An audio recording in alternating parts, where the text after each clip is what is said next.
Hello friends, I want to thank you for your continued suggestions on the topics for my solo podcast episodes. Keep them coming. I like being told what to do. I hope that today's conversation with Purrr will give you some insight into the tough childhood that sparked the entrepreneurial spirit in me. Dr. Joe Dispenza writes that to become a master of our thoughts and emotions like the phoenix, we need to be able to sit in the discomfort of the fire. Sitting in the fire is both the process and the initiation.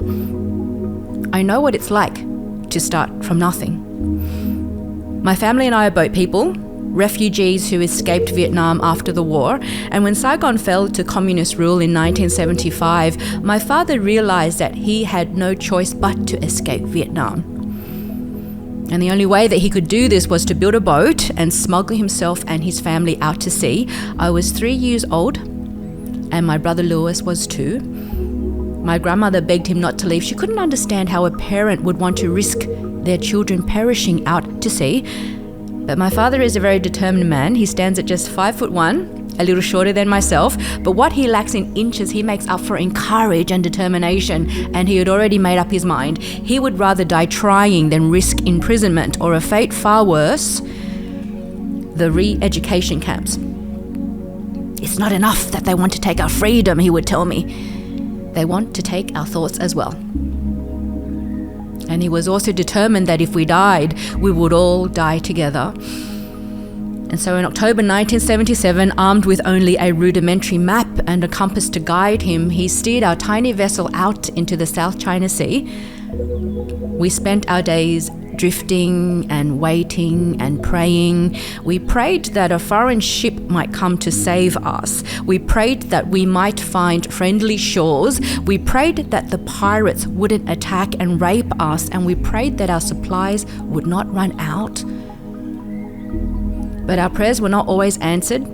Ship after ship after ship ignored our SOS, the most basic distress code of the sea, and at gunpoint a group of Malaysian soldiers pushed us off supposed friendly shores.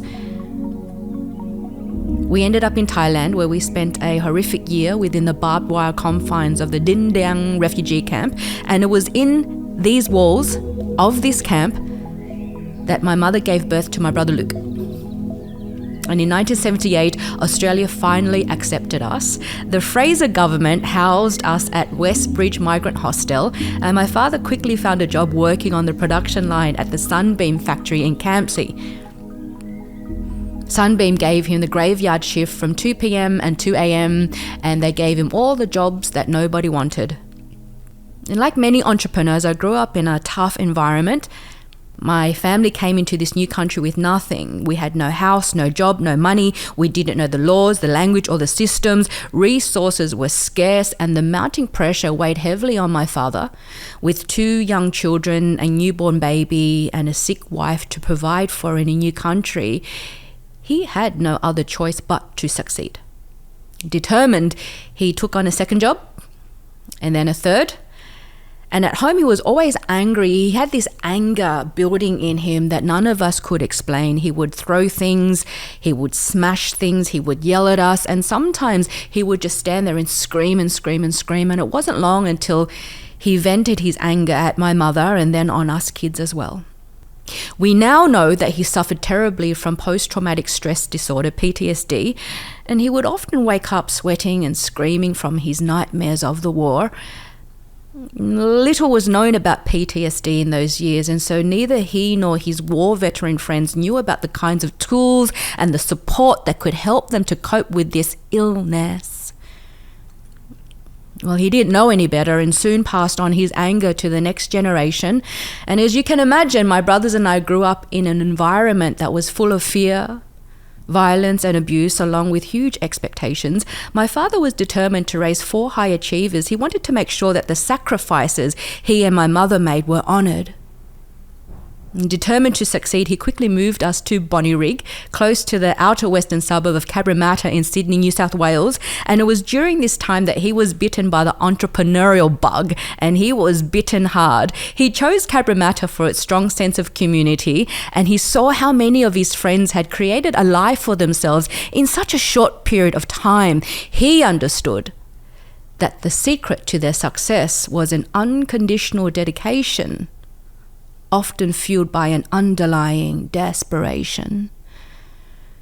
He found a prime location in the heart of Cabramatta's bustling commercial district. He held this location for over 10 years. And on the first floor of the building, he operated a video library. Downstairs, he ran a restaurant as well as an ice cream parlor. We also had Cabramatta's very first cafe. He was Cabramatta's very first barista. And he also operated a driving school on the side. And my brothers and I provided the child labor. This is where my entrepreneurial journey began at the tender age of 7. And so every morning before school, my father drove us all to the restaurant. My brother's duty was to set up the tables and chairs inside and outside, while I helped my parents set up the kitchen inside. And once everything was ready, we caught the train to school. After school, we caught the train back to the restaurant to help clean up after lunch service and set up for dinner service. And then we caught the bus home, where every day I cooked and cleaned for my brothers and made them do their homework and their household chores. And this went on for years and years and years. And I practically raised my brothers on my own while my parents worked and worked and worked. And on top of all of this, we had to get good grades or else a brutal caning ensued. One thing was for certain, my father had created 4 tough working machines. He instilled into all of us a ferocious work ethic. I learnt so much in those years, we all did. Mentally and physically, we were strong. Emotionally and spiritually, however, we were a mess. But the positive side to all of this was that I quickly became very self-sufficient. Many entrepreneurial skills began to develop. The skills of discipline, responsibility, accountability, reliability, persistence, courage, resilience, and grit were some of my closest companions. And soon, the hustler spirit was born from these skills. Unbeknown to my parents, my brothers and I, we started operating a handsome business from home, selling packets of instant noodles to the Australian kids right from our front door. Each packet of instant noodles contained a sachet of artificial flavouring packed full of monosodium glutamate, MSG flavour enhancer 621. There was salt and tiny flakes of fake dry herbs in the sachets. And the Aussie kids would crush the crunchy uncooked noodles and then sprinkle the fake flavouring on top. Then they would shake all the ingredients together and eat the contents straight out of the packet. Flavor bomb.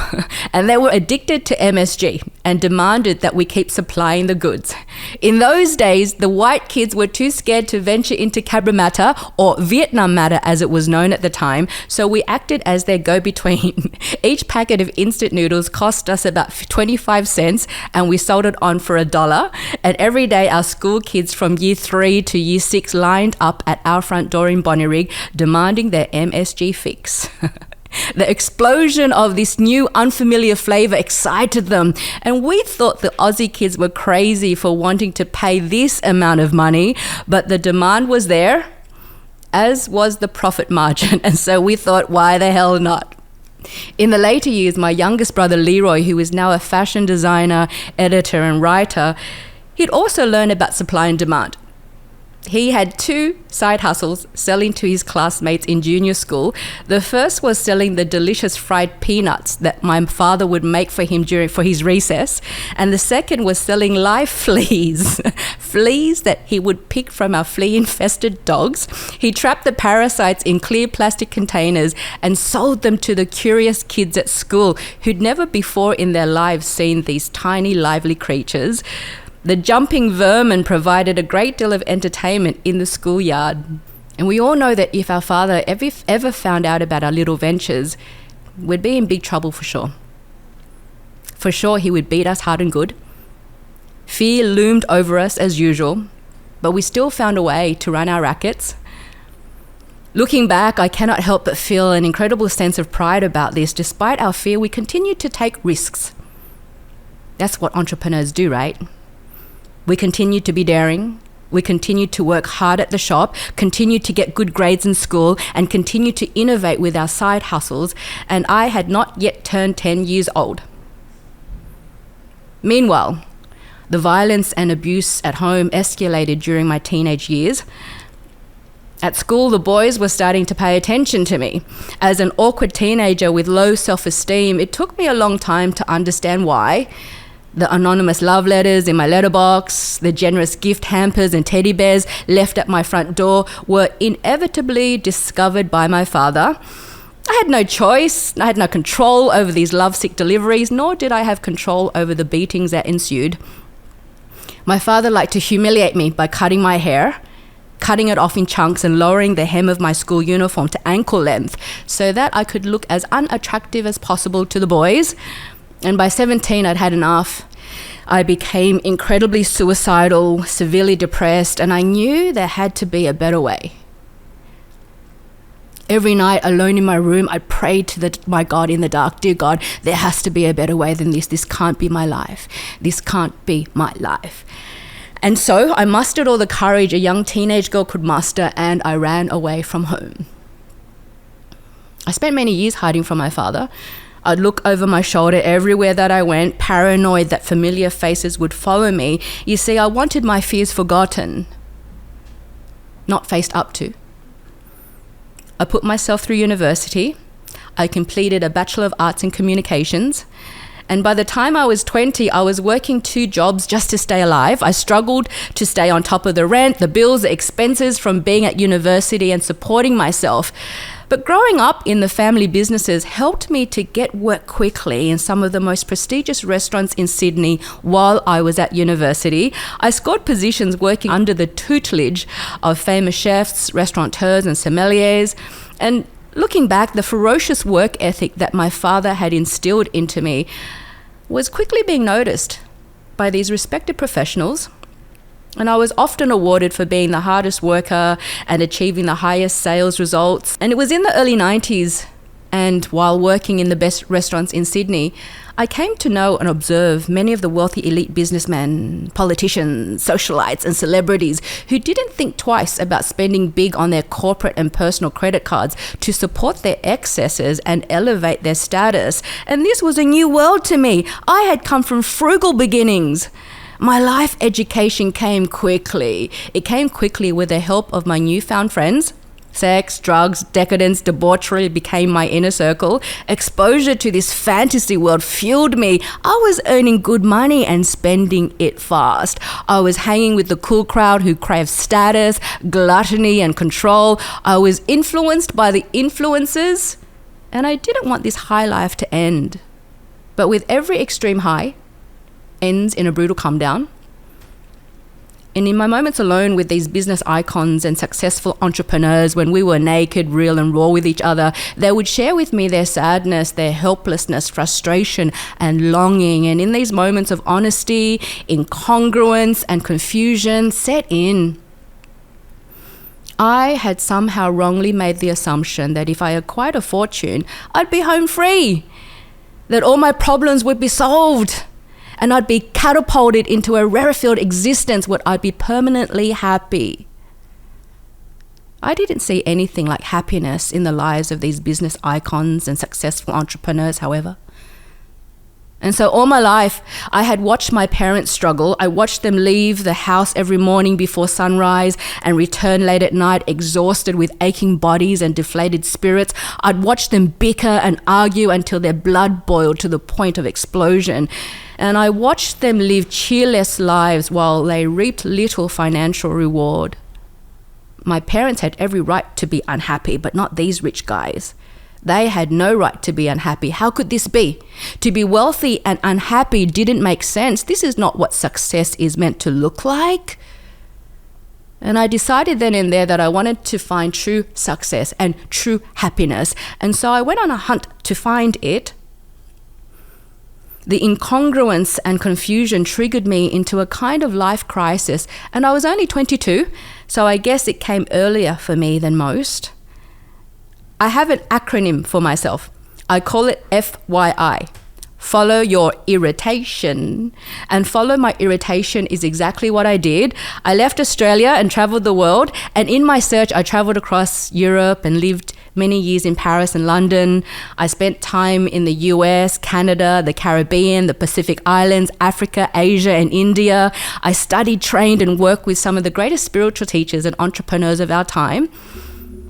I met people in countries like China, Vietnam, and India who were very poor materially, but were spiritually very rich. And these experiences deepened my understanding that inner happiness and material wealth are not as intrinsically connected as I once thought. They are less like twin brothers who share the same bedroom, and more like distant cousins who live on separate continents.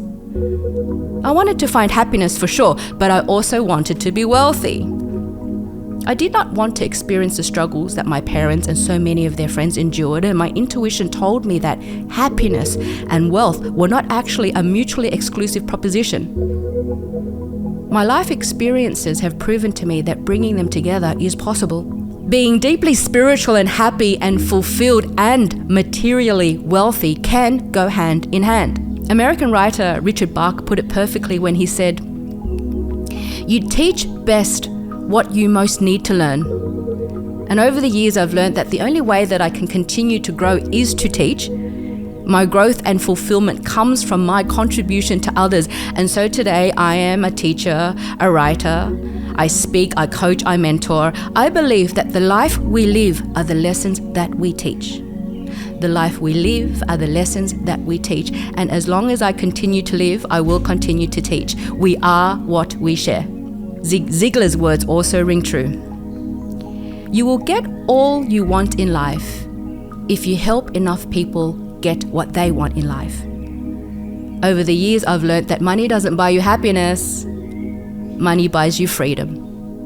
And freedom is what buys you happiness. Happiness comes when we have the resources to assist others. Life is designed to make sure that we express our unique talents and find fulfillment. What we are destined to do as human beings is to find our talents and, through using our talents, benefit all humans. Our service to the world and what we are willing to receive for it come together to make up who we are. At the heart of my work is my desire to push forward humanity by teaching what many people still find a mystery today, that it can be success and happiness, not success or happiness. I call this the way of the spiritual entrepreneur. And it is my mission to teach people how to master their hearts, their minds, their behaviors, their emotions, and their environment so that they can live their lives fully and deliberately and not by default. Mastering these areas is the key to entering the realm of the spiritual as well as material wealth and well-being. This is what I call true freedom.